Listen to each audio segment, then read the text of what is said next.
Human composting, also called natural organic reduction, is the latest green burial trend. Basically, it turns our earthly remains into soil. And it could be coming to Vegas. Today on CityCast Las Vegas, I sit down with Assemblyman Max Carter. His bill, which would allow natural organic reduction in Nevada, is currently being discussed in the Senate. We talk about how it works, why some people have hesitations, and how human compost could help heal the land after wildfires. It's Tuesday, April 18th. I'm Sonia Cho Swanson, and here's what Las Vegas is talking about.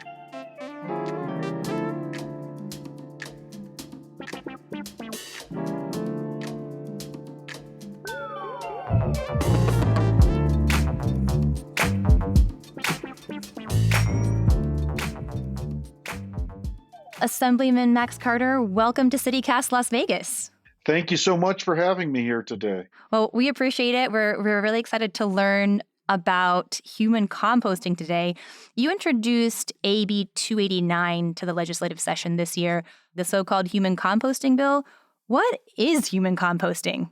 Well, the polite term they use now is natural organic reduction. And it's Okay. just that. It's a way that naturally reduces your body to compost, to clean, healthy, very organically friendly compost. And what exactly is this process used for? So this is in place of like a normal burial, in place of cremation?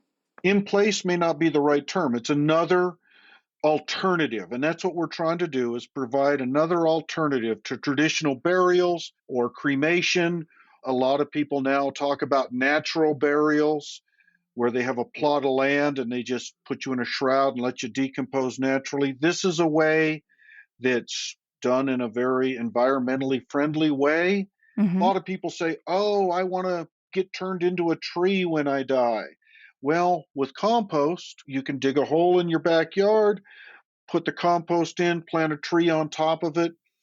And people think about ashes, scattering their loved one's ashes and putting them under a tree. And in reality, they're not really harmful, but they're not good for the tree either, or the plant. So a little bit nicer way to turn yourself into a tree. Okay, a little bit nicer way to turn yourself into a tree. I like that.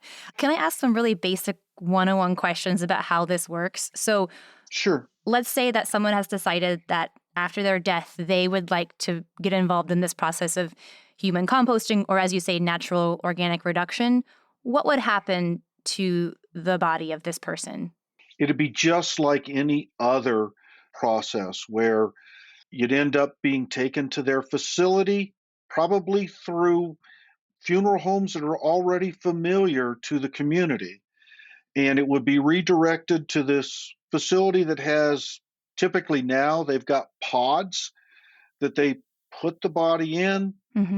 They put wood chips and other green matter, plants and stuff like that. You can take and put flowers, biodegradable things that mean something to you and your family. You can put in the pod with them. They're stored in a controlled environment, monitoring moisture level, temperature, and the like. And anywhere from a month and a half to 2 or 3 months later, it's a relatively short time, you have clean compost. Okay, so I'm guessing the bones don't break down with the rest of the body. What happens with the bones? The same thing that happens in a cremation, because there's big chunks of bone left after a cremation also, and they're pulverized and put back into the compost. Do you get to decide what happens with the soil of your loved one, or does it belong to the company? No, it belongs to you. And so there's been a lot of ideas. Typically a family will want like an urn full. This creates quite a bit, a half a cubic yard or so. Wow. A big wheelbarrow full or a couple wheelbarrows full. And so if you want all of that, if the family wants that, you can have it all. If you don't, most places they in Washington State, I know that one of the groups has set up a memorial garden area to where it's not individual plots. It's just the compost is used to help create a wonderful, beautiful little park. There's been talk of it being used in wildfire restorations. That's one of the ideas that are out there because, yeah, who wants to bring home all of that? Right, right. And does the soil smell bad? Smells just like regular compost. It's Okay. just like the stuff you go and buy at Home Depot. It's just as safe, it's just as clean, and it's just as sweet smelling as any good compost is. Hmm. Well, this is interesting because I myself have thought, like, wow, it'd be nice to be turned into a tree someday, but I'd never thought about natural organic reduction as an option. What is the issue with current funeral practices? Why do you think Nevadans need this option? I think it's not just Nevadans. I think it's everywhere needs it. The first one is very obvious, and it's been around for a long time with the tying up of land in perpetuity. Hmm. You know, around the turn of the last century, I understand that San Francisco actually disinterred all of the graveyards within the city of San Francisco and reinterred the remains outside of the city limits because they needed that land back. So tying up land is a big issue. And but then more importantly from my point of view is that traditional burials use up enough wood that comes out of like 4 million acres of forest land Across the country? across the world. Wow. Okay. Enough lumber to build about 4.5 million houses are put in the ground to decompose. Plus, at least in our country, most people are embalmed. That puts formaldehyde and other toxic chemicals into the ground, which is not good for the ground. Plus, all of the concrete, the metal fixtures on all of that stuff. We need to preserve our resources every way we can. And you look at cremation. Cremation is becoming more and more popular as traditional funerals and graveyards are harder to take and manage. But on that side there, it uses fossil fuels, it creates greenhouse gases. And one thing that I didn't even think about till I read more on this, most of us have fillings, Oh, and it turns that mercury in the fillings into gas, which is highly toxic. And so all of these things are being put in our air, and this is just a way that eliminates most of those issues.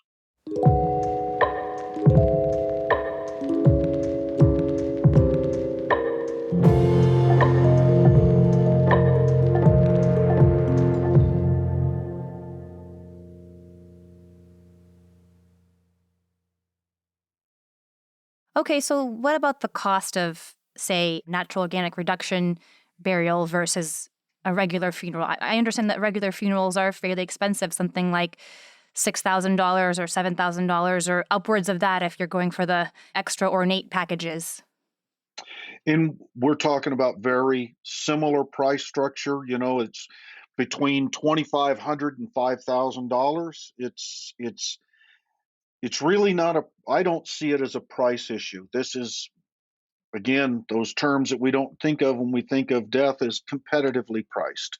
It's right there with the other options. Well, maybe let's talk about some of the concerns people might have because you mentioned that this turns into a soil that's just like what you might get from Home Depot. It's sweet smelling. It could be used anywhere, like in a garden. But I can imagine people having some hesitations about where they might put the soil. So, are there any stipulations in your bill about where it can or can't be used? For example, for, I don't know, growing food?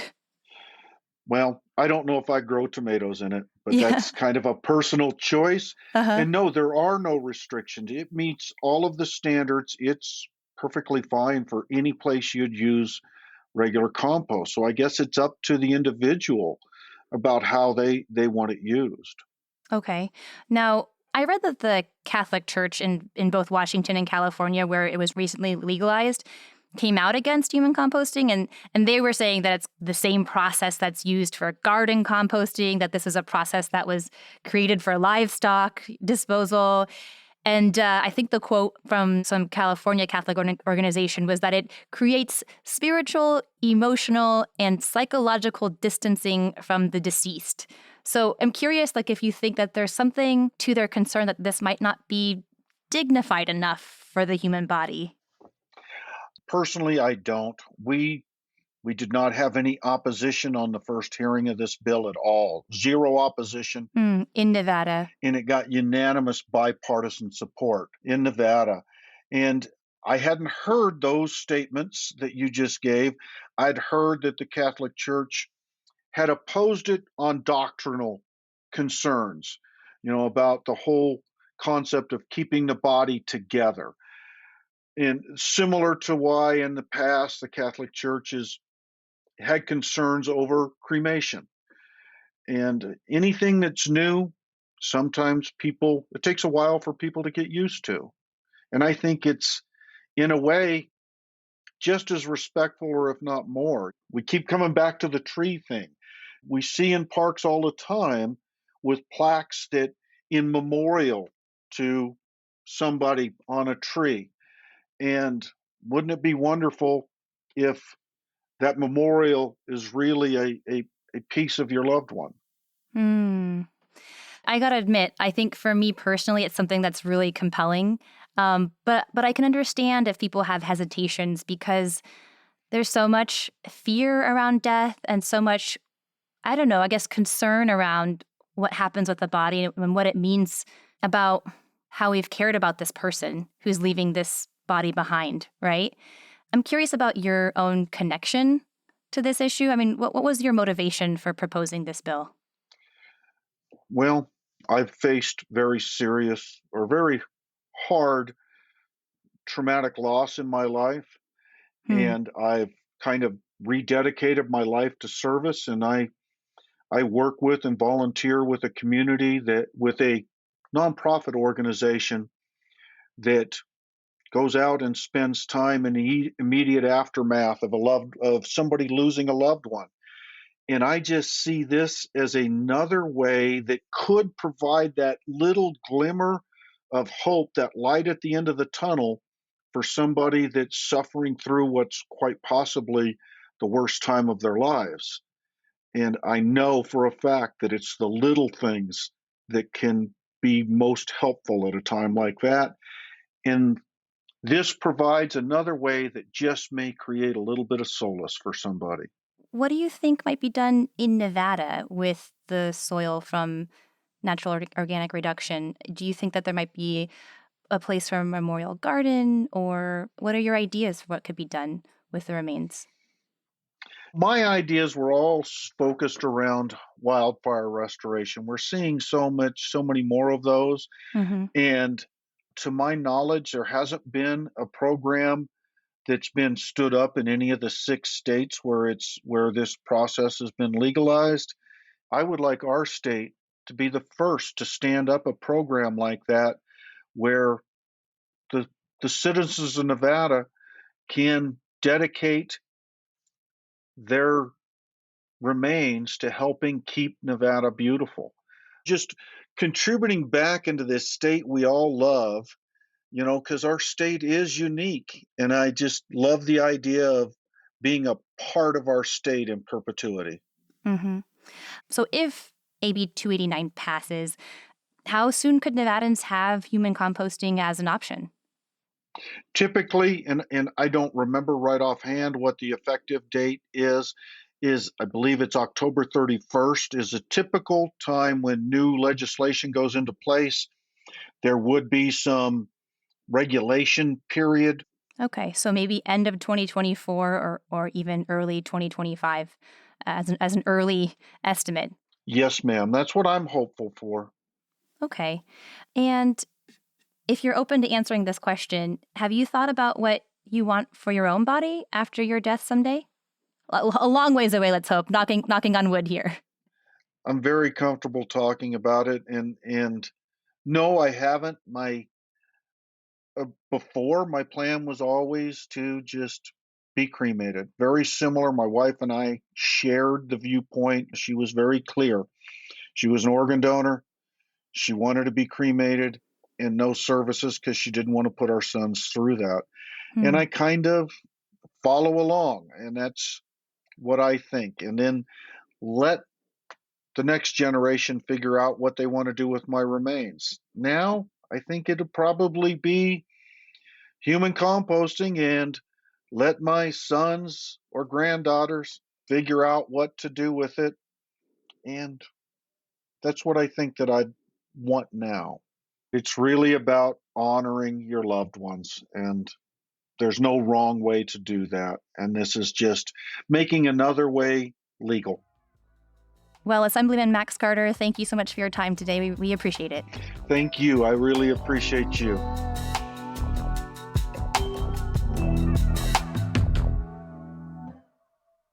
And now, a microdose of news before you go. The Bureau of Land Management is now offering $10,000 for information about the November shooting of a burro near Pahrump. The 6-year-old female may have been shot 3 days before she died. Meanwhile, the old axiom about how millennials don't buy homes has been pendulum swinging in the last 5 years, with the Las Vegas Valley helping lead the way. Our area saw the nation's second largest jump in millennial home buying. That's partly the result of local market factors and partly a confluence of national trends that saw millennials making more money and saving on rent by living with their parents during the pandemic.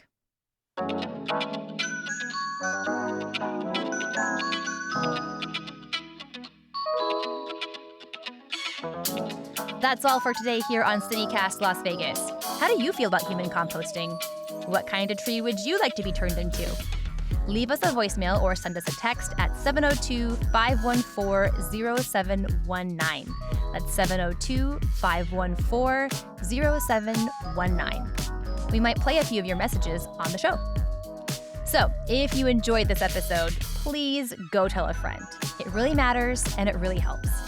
Then, if you're feeling so inclined, throw us a few stars. You can rate the show, leave us a review, and subscribe to our amazing morning newsletter. We'll be back tomorrow morning with more news from around the city. Take care.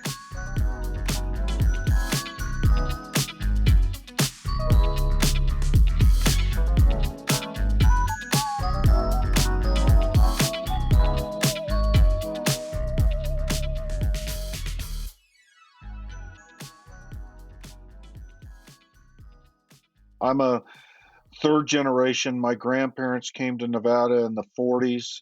I was raised in Nevada. I raised my sons in Nevada. And now I've got granddaughters that are fifth generation Nevadans. And I love this state. I've been from top to bottom in it. And it's just a beautiful state. And I'd like to stay here. Maybe as a Joshua tree. That's You a know very what? iconic Nevada tree. Yes, absolutely.